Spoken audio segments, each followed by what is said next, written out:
प्रभूच्या नावाला मी धन्यवाद देतो. प्रियांनो, या दुपारच्या वेळेला देवबाप आज तुमची भेट घ्यायला या गावामध्ये आलेला आहे. का बरं देवाला अंतिम समयात तुमच्या भेटी घ्यायला आवडत आहे? काय कारण आहे?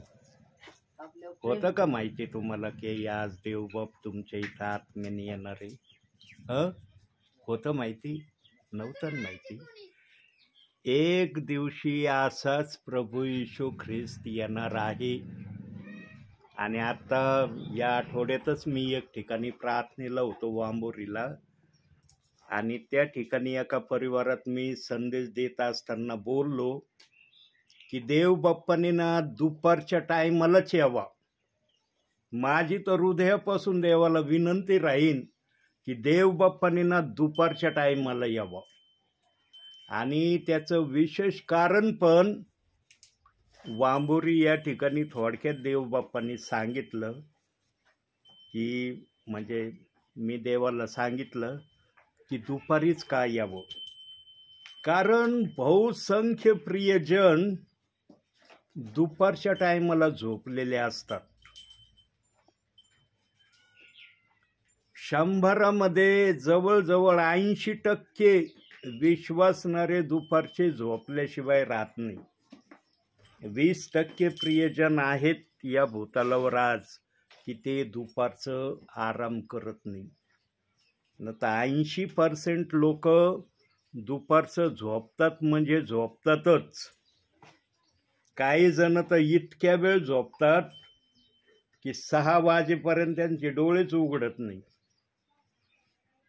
जेव्हा 6 वाजतात तेव्हा कळतं, आता खरोखर माझी व्यवस्थित झोप झाली. प्रियांनो, या दुपारच्या वेळेमध्ये जर विश्वासणाऱ्याने झोपेऐवजी जर बायबलमध्ये प्रार्थनेमध्ये वेळ जर घालवला तर देवाला कसं वाटेल? कसं वाटेल? प्रियांनो, आजही देवाच्या दरबारामध्ये काही विश्वासणारं येणे बाकी आहे. अजूनही काही विश्वासणारे देवाच्या राज्यामध्ये पूर्णपणे आलेले नाही. ते प्रियजन पूर्णपणे देवाच्या राज्यात यावे ही देवाची इच्छा आहे. पण ही देवाची इच्छा किती जण पूर्ण करण्याची इच्छा करतात? आज ज्या त्या परिवाराला फक्त एवढं वाटतं, मी आणि माझे घराणे, बस एवढाच मला विचार करायचा, बाकीच्यांचा विचार पाळक वर्ग करतील. प्रियांनो, बायबलमध्ये मार्कृस शुभवर्तमान 16वा अध्याय 15व्या वचनात सांगितलंय, जाऊन तुम्ही संपूर्ण सृष्टीला सुवार्तेची घोषणा करा.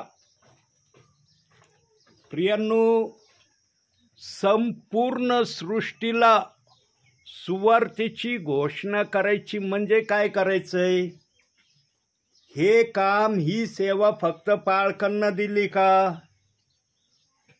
सांगा. आज विश्वासणाऱ्यांच्या डोक्यामध्ये भ्रम झालाय की देवाच्या राज्यामध्ये फक्त पाळकांनाच लोक आणण्याचा अधिकार आहे. तुम्हाला कशाचा अधिकार आहे? तुम्हाला काय अधिकार नाही दिला देवाने? सगळ्यांना माहीत आहे प्रियांनो की आम्हाला देवासाठी काय करावं लागन किंवा काय करणं गरजेचं आहे. परंतु काही जणांना आत्मा चालवित नाही ना, म्हणून त्यांना काहीच वाटत नाही. कारण ज्यांच्यामध्ये आत्मा आहे ना ते कधी शांत बसणार नाही. माझ्यामध्ये आत्मा आहे म्हणून मी बघा आल्याबरोबर मावशी म्हणल्या, ब्रदर काय उन्हामध्ये आलात तुम्ही? काय हे ऊन आहे, किती कडक उन्हात तुम्ही आलात म्हणे. आम्हाला वाटत नव्हतं या उन्हात येताल तुम्ही. तुम्ही बरेच दिवस झाले आमच्याकडे आले नाही, या आम्हाला मान्य आहे, पण तुम्ही अशा उन्हात येताल हा विचार आम्ही केला नव्हता. प्रियांनो, बायबलमध्ये 2 ठिकाणी सांगितलंय. काय सांगितलंय? यशायाच्या पुस्तकात पण सांगितलंय आणि प्रगटीकरणाच्या 21व्या अध्यायात पण सांगितलंय. काय सांगितलंय? दोन्ही ठिकाणी एकच अर्थाचं वचन आहे. फक्त शब्द थोडे वेगवेगळे टाकलेत प्रभूच्या आत्म्याने, बाकी अर्थ एकच आहे दोन्ही ठिकाणचा. तुला झळई आणि ऊन याची मी बाधा होऊ देणार नाही.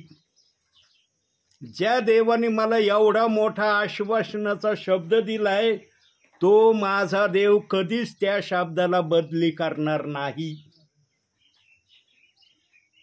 देवाच्या सेवकांना ना कधीच उष्माघात होणार नाही. लिहून देतो मी, लिहून, पण त्यांच्याविषयीच लिहून देण्याची पवित्र आत्मा आम्ही घेतो ज्यांना पवित्र आत्मा चालवितो. ज्यांना पवित्र आत्मा चालवित नाही ना, त्यांचं काय मला माहिती नाही, त्यांच्याविषयी मी काही सांगू शकत नाही. पण ज्यांना पवित्र आत्मा चालवितो ना, त्यांना जर उष्माघात झाला ना, मनुष्याला तर देवाने शाप एदेन बागेतच दिलेला आहे. कोण आहे जगामध्ये सांगा ना जागण्यासाठी चालाय? कोण मरण्यासाठी आलेलं नाही सांगा मला. आज इतकं मरण स्वस्त झालंय किंवा देवाने इतकं मरण स्वस्त केलंय माणसाचं, एक गुचकी आली की माणूस मरतोय. साधी ठेस लागून पडला की माणूस मरतोय. इतकं मरण नाजूक देव बाप्पांनी केलेलं आहे. परंतु हेच मरण काही दिवसानंतर महाकठीण डोंगरासारखं होणार आहे. तुम्हाला म्हणलं होतं शास्त्र घेऊन बसा, पण तुम्ही नाही घेतलं. तुम्हाला फक्त तोंडी आशीर्वाद हवे आहेत, ऐका तेवढे. हे बघा, देवाचा दास हा निरोप्या आहे आणि तो निरोप्या बायबलच्या पुराव्यातून पुरावा दाखवूनच तुमच्याशी बोलणार.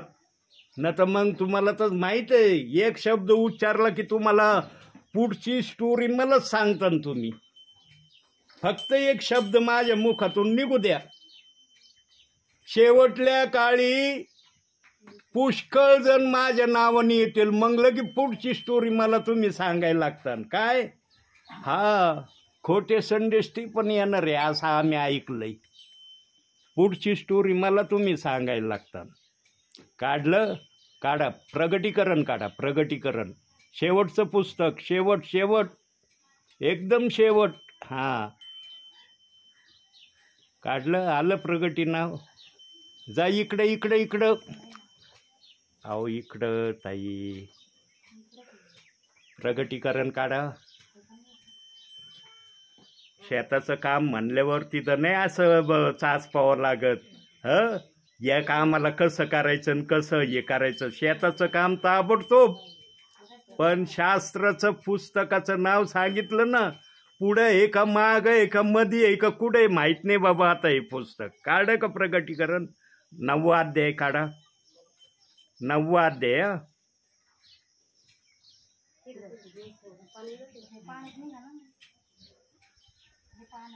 किती वेळ जातोय काढायला? काढ 9वा अध्याय.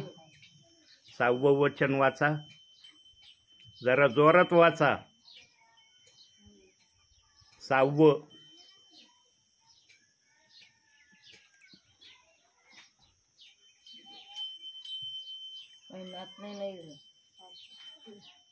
वाचा ना. त्या दिवशी अनेक जण मरणासाठी मार्ग शोधण्यात प्रसन्न करीत पण याने तो सापडणार नाही. त्याचा मरणाचा वेश वाटेल पण मरण त्यापासून लपून राहील. बस, आता ते सुबोध भाषांतर असल्यामुळं त्याच्यात सुधारित भाषेमध्ये लिहिलंय. पण ओरिजिनल ओवीच्या बायबलमध्ये लिहिले, त्या दिवसामध्ये मनुष्य मरणाचा शोध करतील परंतु मरण त्यांच्यापासून दूर पळेल. असा शब्द दिलाय ओवीच्या बायबलमध्ये. आज मरण एकदम माणसासाठी स्वस्त झालंय, परंतु हे मरण इतकं महागड होणार आहे, मनुष्य स्वतः म्हणणार आहे आम्हाला मरण पाहिजे. आज मनुष्य मरण नाही मागत. आजारी पडत हजारो लाखो रुपये दवाखान्यात घालण्याची तयारी आहे. डॉक्टरांना सांगितलं जातं, डॉक्टर साहेब कसं करून आमच्या पेशंटला वाचवा, पैशाची काळजी नका करू. पैसे जवळ नसले तर कुठूनही मनुष्य आज पैसा आणतोय आणि दवाखान्यात भरतोय. पण येशू ख्रिस्ताच्या आगमनानंतर उलटी परिस्थिती होणार आहे. काय परिस्थिती होणार आहे?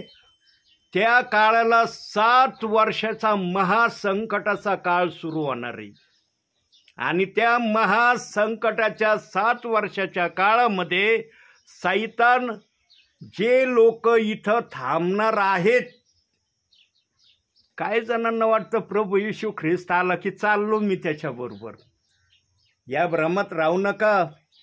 आणि कोणता पाळक जर येऊन हे सांगत असलं ना तर त्या पाळकाच्या शब्दावर भरोसा ठेवू नका.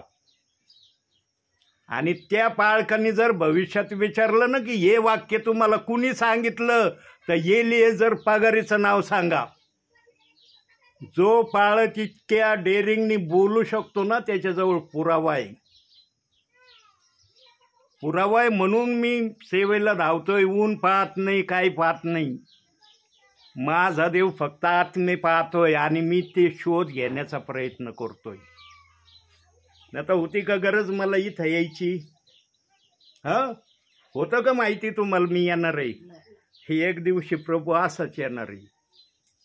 आणि माझी तर इच्छा आहे प्रभूंनी दुपारीच यावा, संध्याकाळी मोडीच येऊ नये, दूतासह दुपारी यावा. आणि जे दुपारी प्रभूला रेडी दिसते ना प्रभू त्यांनाच घेऊन जाणार आहे. जे रेडी दिसणार नाहीत ते इथं थांबले जाणार आहेत. जे इथं थांबणार आहेत ना प्रियांनो, त्यांना त्या समयामध्ये इतक्या कठीण समयातून जावं लागणार आहे. म्हणून ते प्रियजन म्हणणार आहे आम्हाला मरण द्या, पण मरण त्यांच्यापासून दूर पळणार आहे.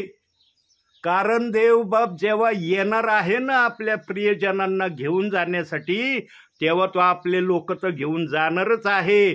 पण जो शाप या भूमीला दिलाय ना, या पृथ्वीला दिलाय मरणाचा, तो शापही या पृथ्वीवरून प्रभू घेऊन जाणार आहे. ही पृथ्वी मरणाविरहित होणार आहे. आज ही मरणाविरहित नाही, आज हिच्यावर मरण आहे म्हणून आपल्यावर मरण सत्ता करतय. मी जरी देवाच्या आत्म्याने बोलतोय, मला ऐका म्हणता येतंय का तुम्हाला असं? मी मरणार नाही बरं का. मी देवाचा सेवक आहे, मी कदापि मरणार नाही, मला मरण नाहीये, येतंय मला म्हणता? मी जरी आत्म्याच्या प्रेरणेने तुमच्याशी बोलतोय पण मला ही बोलण्याची ताकद नाही. कारण देव बाप्पांनी जो शाप दिलाय तो शाप कधीच बदली होणार नाही. त्या शापाला प्रभू घेऊन जाणार आहे. पण जेव्हा मंडळी उचलली जाणार आहे तेव्हा त्या शापाला प्रभू घेऊन जाणार आहे. प्रभू असा तसा शाप कोणत्याही वेळेला घेऊन जाणार नाही. जेव्हा त्याचे लोक प्रभू बरोबर असणार आहेत. आता त्या जाणाऱ्या लोकांमध्ये आहेत का तुम्ही? येतंय का म्हणता तुम्हाला? प्रभू येऊ द्या कोणत्या वेळेला, आम्ही जाणार प्रभू बरोबर. बोलतोय तुमचा आत्मा तुम्हाला, देतोय खात्री अशी की येऊ दे प्रभूला कोणत्या वेळेला. माझा विश्वास आहे मी प्रभू बरोबर जाणार. आणि प्रभूला कळते कोण तयारीत नाहीये आणि कोण तयारीत आहे. म्हणून 10 कुमारिकेचा दाखला दिलेला आहे प्रभूंनी. बायबलमध्ये जे दाखले दिलेत ना त्याचे विशेष कारण आहेत. आणि हे विशेष कारण पवित्र आत्म्याशिवाय कोणाला सांगता येणार नाही. आज काही जण कारण निरनिराळ्या पद्धतीने ज्ञानाचा प्रसार झालाय ना, म्हणून वचनाला धरून काही पण सांगितलं जातंय. पण आत्म्याजवळ जे उत्तर आहे ना तेच फायनल उत्तर आहे. या भूतलावर काही विश्वासणारे मूर्ख आहेत, काही विश्वासणारे मूर्ख आहेत आणि काही विश्वासणारे शहाणे आहेत. परंतु जे शहाणे आहेत ना, ते देखील आता देवाच्या वचनाप्रमाणे न करता मनानेच चालायचं त्यांनी पण प्रयास सुरू केलाय. आणि हा प्रयास त्यांचा बंद व्हावा म्हणून दासांना प्रभू पाठवतोय. न तर दास इथं काही वेळ घालवायला नाही आला, दासाला काही काम नाही. चला, ते बिचारेले कामच आहे त्यांना, आता कामापासून त्यांचं ध्यान भंग करायसाठी मी आलेलो नाही. शहाण्या कुमारिका देखील आता बहकायला लागल्या त्या अंतिम समयाला बघून. बघा, आल्याबरोबर मावशी म्हणल्या, ब्रदर इतकं जल्लाद ऊन आहे यंदाचं, इतकं कठीण ऊन आहे, काय सांगावं या उन्हाचं सांगताच येत नाही. प्रियांनो, बायबलमध्येच सांगितलंय, मत्ते 24:21 मध्ये काय सांगितलंय?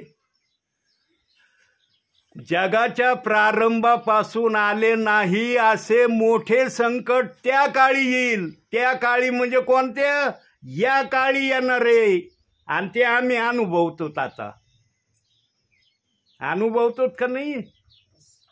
प्रियांनो, धन्य ते प्रियजन असणार आहेत जे दुपारच्या समयी कमीत कमी 15 मिनिटाचा वेळ का होईना देव बाप्पाला देतात. 15 मिनिटाचा वेळ ना त्यांच्यासाठी क्षुल्लक वेळ वाटन, पण देवाच्या नजरेत त्या 15 मिनिटाच्या वेळेला इतकी मोठी किंमत असणार आहे, त्याची भरपाई कशानेच करता येणार नाही. पण किती जणांना वाटतं असं की मी दुपारच्या वेळेला 15 मिनिटाचा तरी वेळ देईन. तुम्ही धन्य आहेत प्रियांनो की तुम्ही निदान काम करताना तरी मला दिसले होते. धन्य आहेत तुम्ही झोपा काढताना मला नाही दिसले. काही परिवारात मी जातो ना दुपारच्या टायमाला, मस्त झोपलेले सापडतात मला. आणि मग कोणतर म्हणतं पाळक साहेब आले, फटाफटा आवरून तिथं तयारी करते. मी सर्व ठिकाणी फिरणारा पाळक आहे, मला सर्व ठिकाणचे अनुभव आहेत. पण तुम्ही जेव्हा मी आलो तेव्हा तुम्ही काम करताना मला दिसले. प्रियांनो, काम करणं काही वाईट नाही. देवाने शापच दिलाय काम करावं लागन तर तू पोटाला खाशील. तो शाप नसतं तर तुम्ही कामच केलं नसतं. पण या कामामध्ये तुम्ही देवाला विसरू नका, देवाची संगती सोडून देऊ नका, देवाच्या संपर्कात राहणं सोडून देऊ नका. आणि शहाण्या कुमारिका हेच या समयाला करायला लागलेत.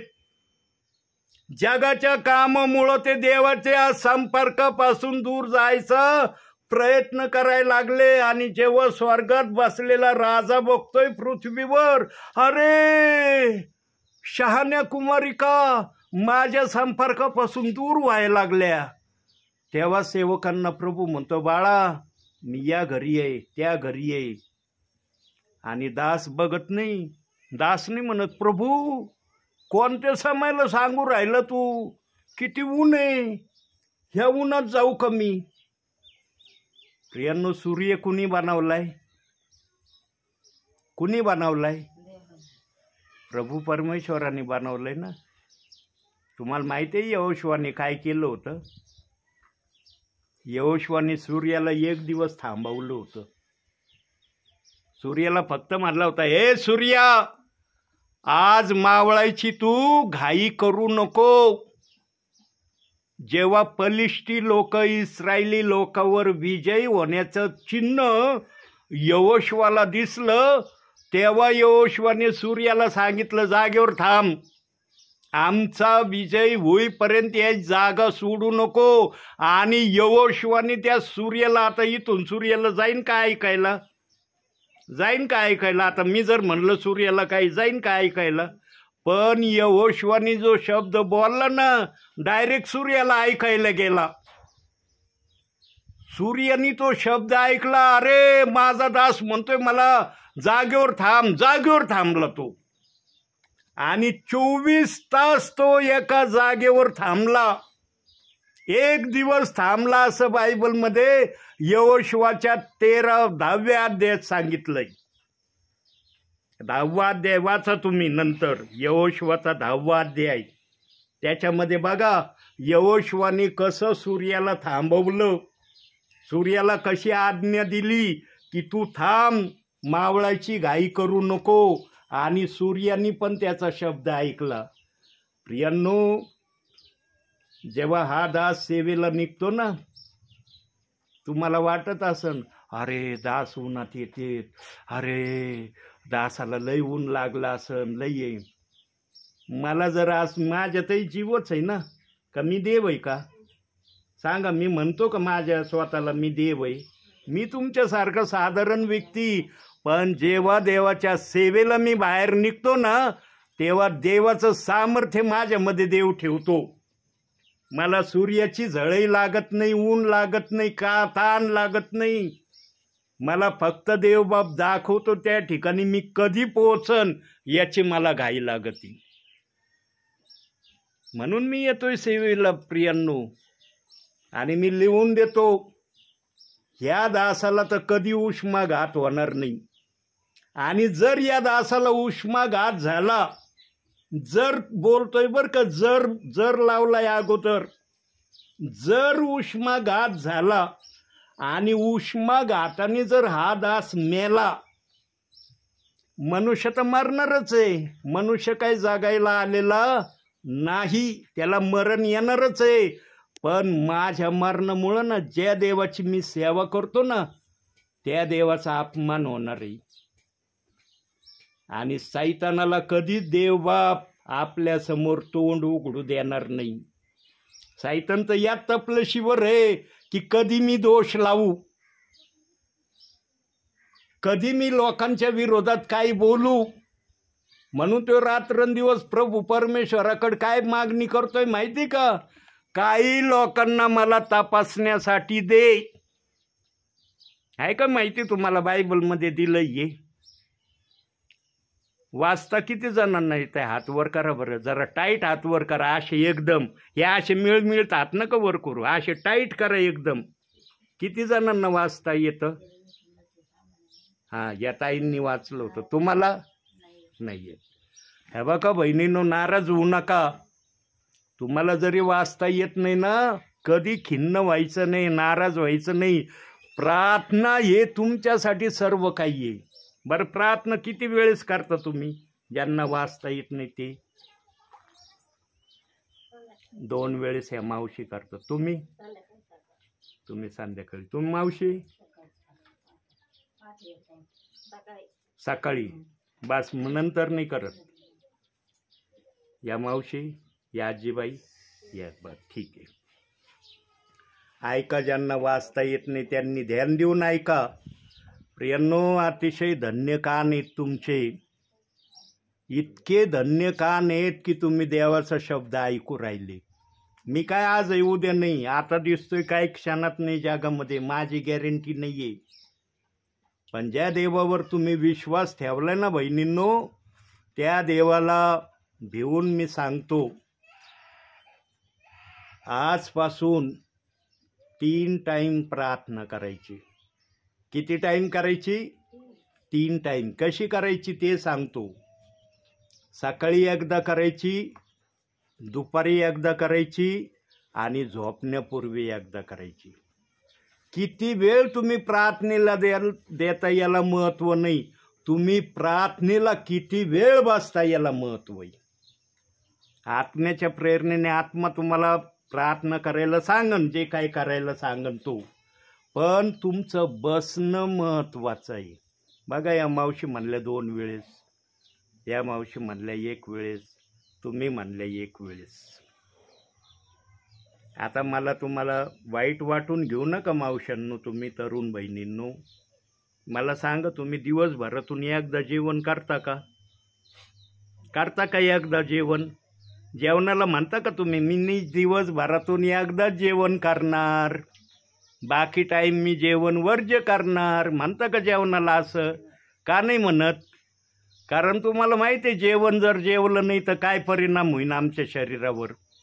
पण देवाच्या प्रार्थनेसाठी आणि देवाच्या बायबल वाचनासाठी वाचलं तर वाचू, न तर काय फरक नाही पडत. मी आहे ना प्रभूमध्ये, प्रभू माझी काळजी घेईन. प्रियांनो, आज बऱ्याच जणांना हे पवित्र शास्त्र देवानी का दिलंय ना हेच माहिती नाही. का दिलं हे पवित्र शास्त्र? प्रियांनो, हे पवित्र शास्त्र देण्याचं कारण काय? मनुष्य देवाच्या संपर्कात राहावा. हे जो वाचन करतो ना तो देवाच्या संपर्कात आहे, आणि जो देवाच्या संपर्कात आहे त्याची प्रार्थना देवबाप ऐकल्याशिवाय राहत नाही.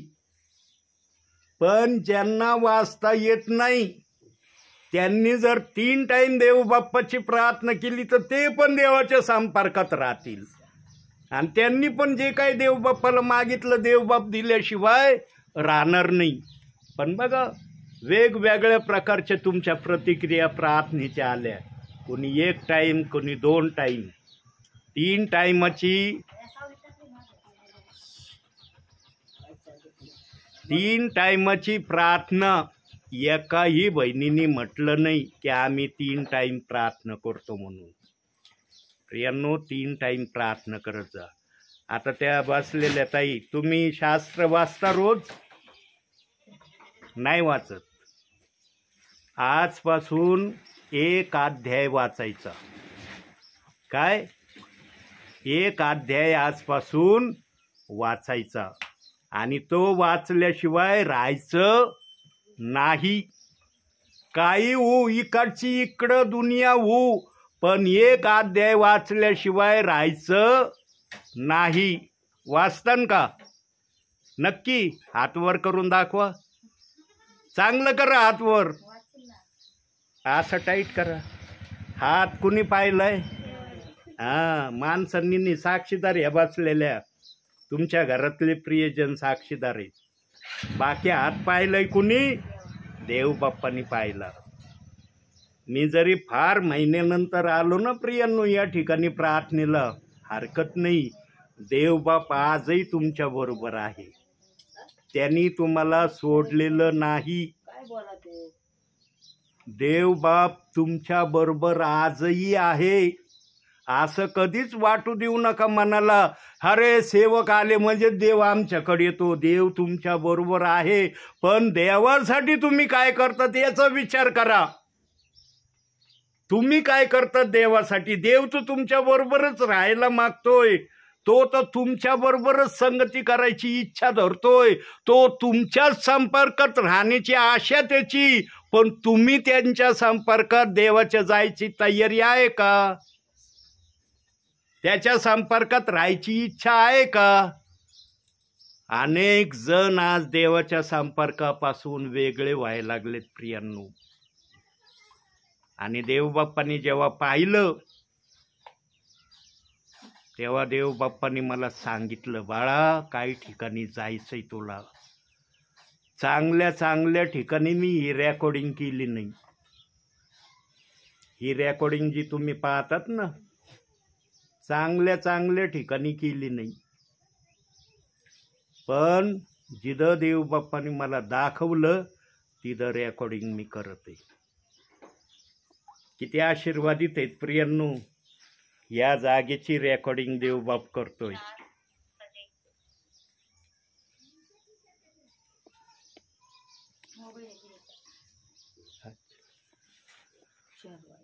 आज ह्या जागेची देवबाप रेकॉर्डिंग करतोय.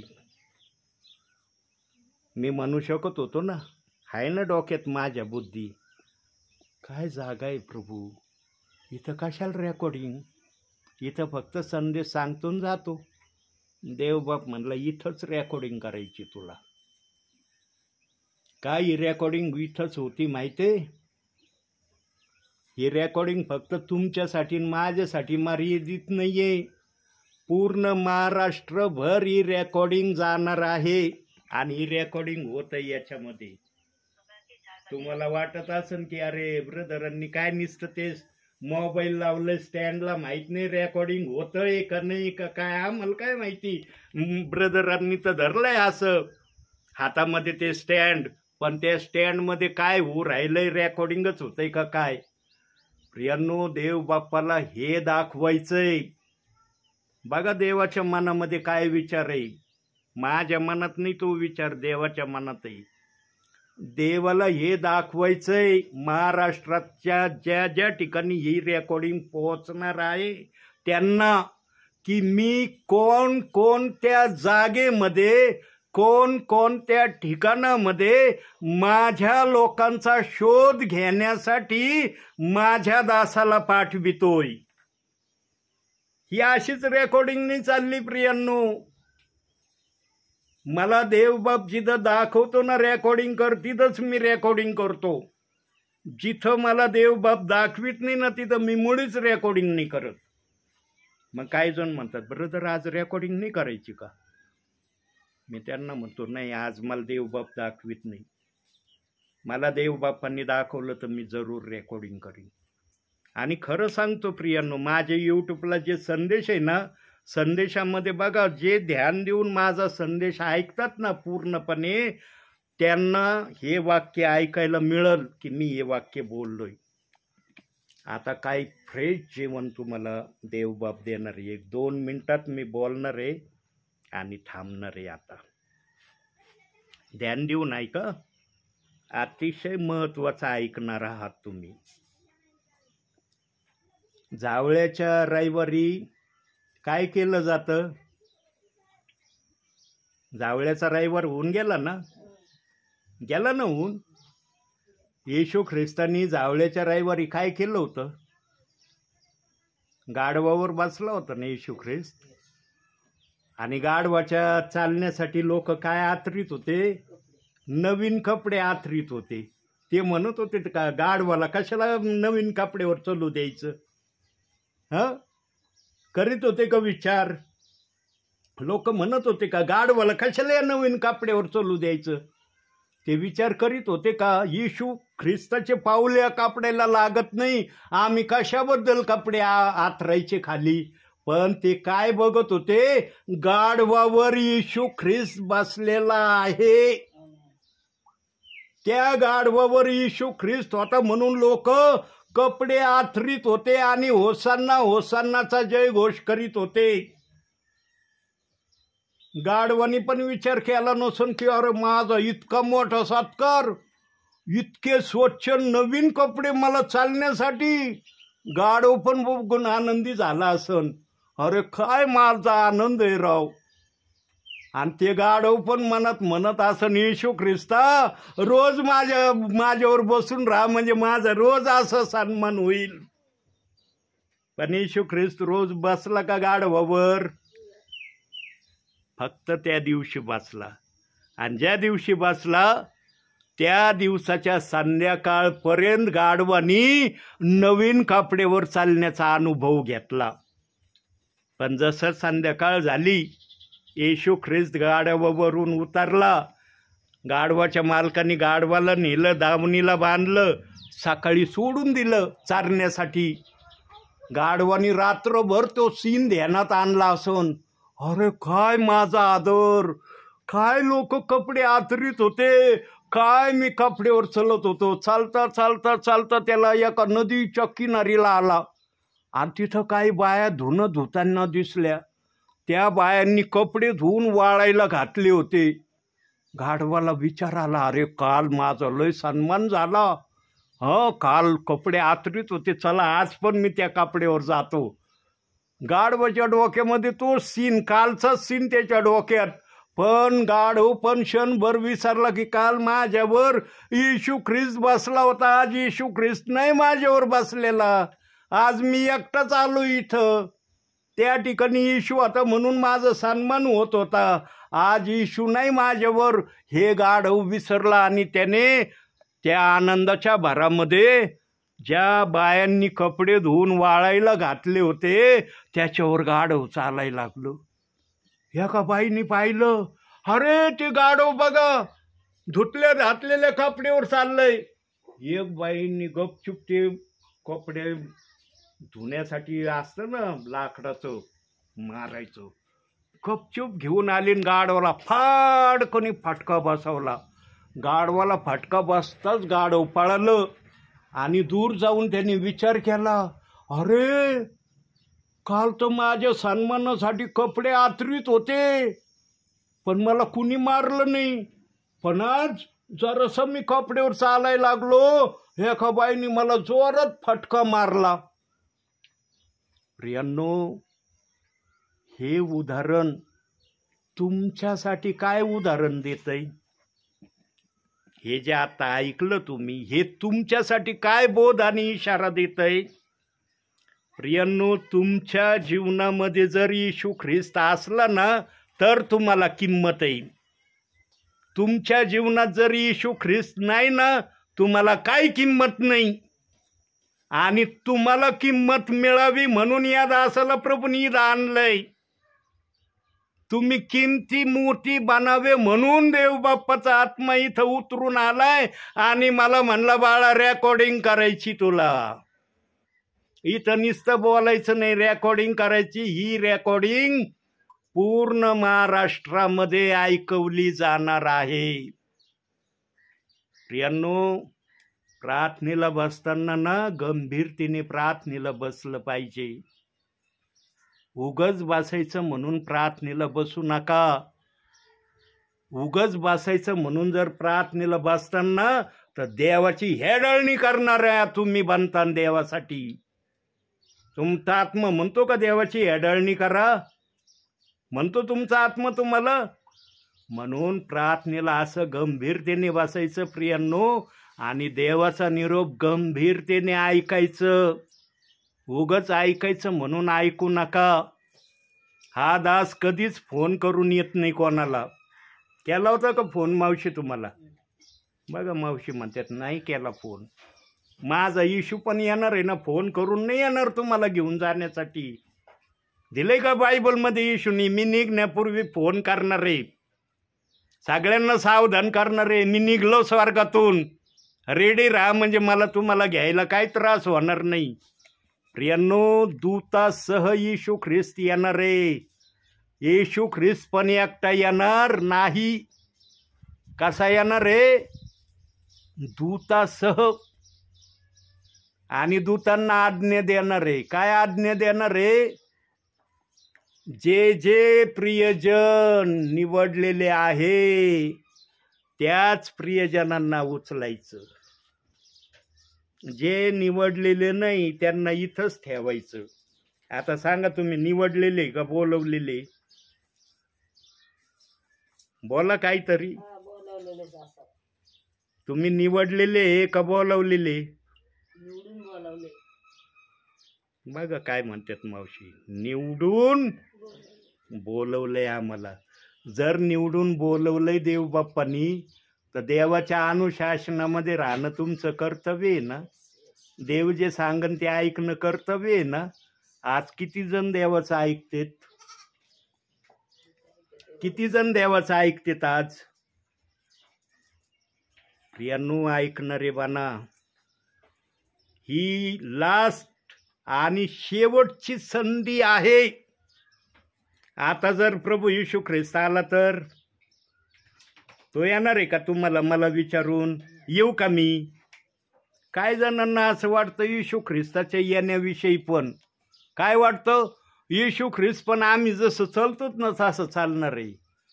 अरे तो आकाश पृथ्वी व्यापून राहणारा देव आहे. स्तोत्र संहितेत सांगितलंय, यशायामध्ये सांगितलंय की तो आकाश पृथ्वी व्यापून राहतो. जसा तो स्वर्गातून निघणं डायरेक्ट आकाशात आम्हाला दिसणार आहे. त्याला काय आमच्यासारखा प्रवास नाही करायचा. काय जण म्हणते ती येशू ख्रिस्त प्रवास करू राहिलाय. येशू कस काय प्रवास करील हो? काही आज ऐकायला मिळतंय. येशू ख्रिस्त जेव्हा ठरवीन ना मला यायचं ताबडतोब तो दिसणार आहे.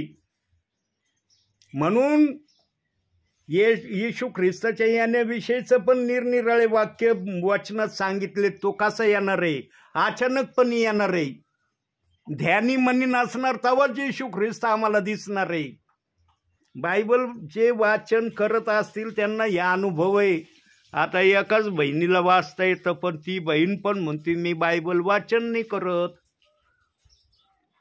त्या बहिणीने देखील उत्तर नाही दिलं की ब्रदर मी एक का वैना वचन एका दिवसाला वाचते, एवढा देखील शब्द त्या बहिणीच्या मुखातून आला नाही. सांगा या बहिणीला 24 तासामध्ये 5 मिनिटाचा वेळ देवासाठी द्यायला वेळ मिळणार नाही का? एवढ्या या बहीण व्यस्त आहेत का कामामध्ये? परंतु आज मनुष्याचं मन कसं झालंय माहिती का? सगळ्या गोष्टीला प्राधान्य द्यायचं, पण जिथं देवाचा विषय आला ना तिथं किंतु परंतुचे कारण ठेवायचे. तिथं मग किती काही बहाणेबाजीचे कारण, पण बाकी गोष्टी ठिकाणी बहाणेबाजी केली जात नाही. मग तिथं काम म्हणजे कामच. जेवणाला तर कुणीच बहाणेबाजी नसन करत की मला नाही जेवायचं. हा विषय तर कंपल्सरी देवबाप माझ्या मुखातून प्रगट करतो.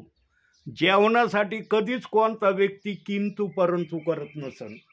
भूक लागली की पहिलं जेवण द्या, बाकीच्या गोष्टी बाकीच्या वेळेला पहिलं पोटात माझे अन्न जाऊ द्या. तसं प्रियांनो या शरीरात आत्मा आहे, आत्मा.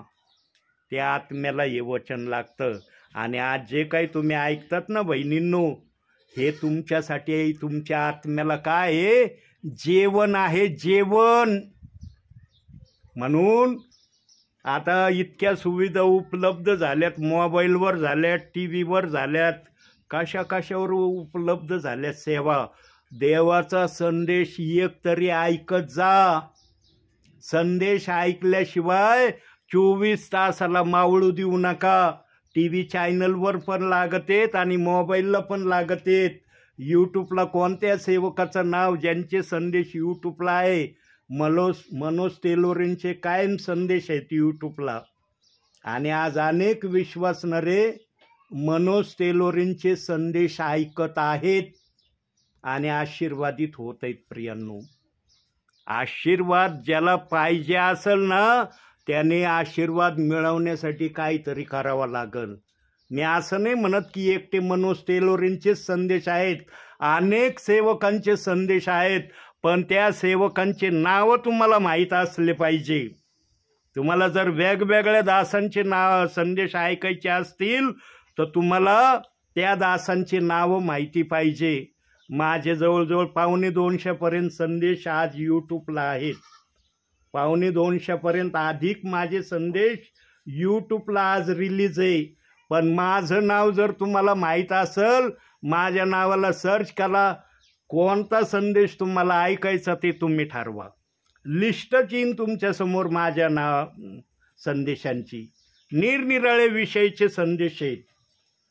व्यसनाचा संदेश आहे, दशमंशाचा संदेश आहे, प्रभूच्या आज्ञाविषयीचा संदेश आहे. हर विषयाच्या संदेशाला मी यूट्यूबमध्ये देवाच्या आत्म्याच्या प्रेरणेने शेअर केलंय. असं समजू नका की माझे पण संदेश नाहीत. देवबाप्पांनी खूप संदेश माझे यूट्यूबला ठेवलेत. आणि हा जो संदेश आज रेकॉर्ड होत आहे हा देखील संदेश यूट्यूबवरूनच रेकॉर्ड केला जाणार आहे. तुमचा नंबर द्या मला व्हॉट्सअप मोबाईलचा, तुम्हाला या संदेशाची मी क्लिप पाठवून देईन. पण व्हॉट्सअपचा नंबर मला द्या, साध्या फोनचा नंबर देऊ नका. साध्या फोनवर येणार नाही. व्हॉट्सअपचा मोबाईल असेल ना घरामध्ये कोणाकडं तरी? एकाकडं पण नाही का? अरे बरं, ठीक आहे. कधी जर कुणी आलं तर इलिएझर पगारे नाव सर्च करायचं आणि बघायचे माझे संदेश.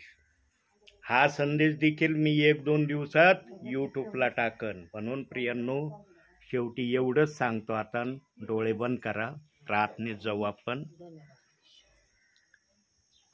आजपासून ध्यान देऊन ऐका वाक्य, फार महत्वाचं वाक्य देवबाप बोलतोय. आजपासून देवाच्या इच्छेप्रमाणे करण्याची तुम्ही तयारी देवबाप्पाला दाखवता? नक्की दाखवता तयारी? तुम्ही जर देवबाप्पाच्या इच्छेप्रमाणे वागण्याची तयारी दाखवली ना तर देवाचा आत्मा पण तुम्हाला सांगत आहे की आजच्या दिवसापासून देव बाप तुम्हाला आशीर्वाद दिल्याशिवाय राहणार नाही. करा डोळे बंद.